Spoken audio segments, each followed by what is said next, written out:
my wife and I went from being in love and having fun to partners in life with no fun and nothing but to-do lists. And this kind of ties in with the previous question.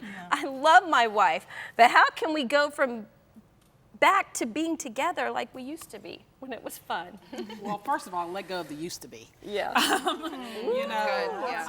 Because, we evolve as we go. We serve an infinite God, and you are always discovering the mysteries of the kingdom of God. And marriage is a mystery. It's what Jesus used to describe the church, So you are always evolving. And I don't believe for one moment that it's that you fell out of love. You are just maybe are needing to tap into a grace for how to execute and express love at the next level.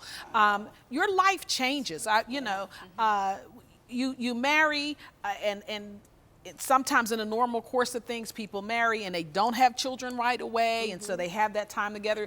Other people have blended family situations. They get married and they have the family situation, so they don't have that time alone together. So I think being mindful of that, taking the pressure off of yourself, and being intentional. Just, listen, when you're angry, you're intentional to get that point across, right? You're like, wait till he gets home, or wait till she, you know what I mean? And I'm gonna but be intentional about expressing love. I literally said the same thing. Stop looking backwards. You are not young, newlyweds anymore. You cannot expect to, we're not drinking milk anymore like babies. Like, we have grown in our relationship anymore. You're not in the same situation anymore. So you have to grow in your relationship, and you develop new ways of showing love to each other.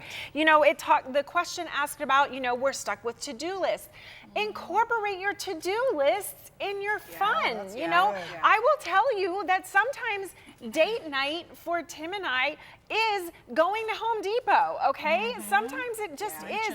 And sometimes, we're laughing at Home Depot about the stupid, we are looking at light fixtures and we're just laughing about it because that's date night, The one night he came with me to Target and we were in the makeup aisle and he's trying to help me find blue eyeliner because neither of us could find it. And he's literally I've never shopped for makeup before, But it's just, that became the fun thing we did because you know what?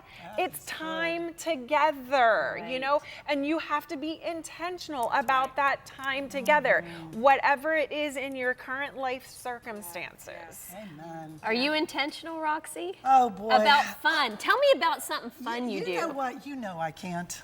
You know why? Because to-do lists are love to me. Type A personalities, we love to-do lists. We're out there, Home Depot, whatever. That is great. Check. I love it. Sorry, fella. No. I do have to say this because the word something that came to me as you were speaking was maturity of love. Yes. Song of Solomon's, they fell in love. They're looking at each other and your eyes are great and your cheeks and whatever. And then there's a maturity that evolves. And Alan once said he was speaking I love her more now that I know her. Pluses, minuses, whatever they are. He says, I love her more now. Wow, that melted me. We're raising 5 kids and we're doing all this and going. But he sees something internally that he didn't see at first when he was looking externally. So look internally. There's a maturity of love that you can appreciate and have fun when you're at Home Depot or out working in the yard or at the football game or the kids' soccer game. There's a maturity in love that you could just look at her and say, okay, I see the wrong, I see the right, but I'm in love. Good. Wow. Well, y'all know that have fun is my life motto. The only problem is that life isn't always fun. That's right. So I think and what's fun to me, it might not be fun to him. So figure out what do they enjoy? What is fun to them? Walking around the mall to Buck is hell. For me, it's I feel angel's wings in the shoe department. So one thing is for sure is that we want you to richly enjoy your life with your spouse and with God.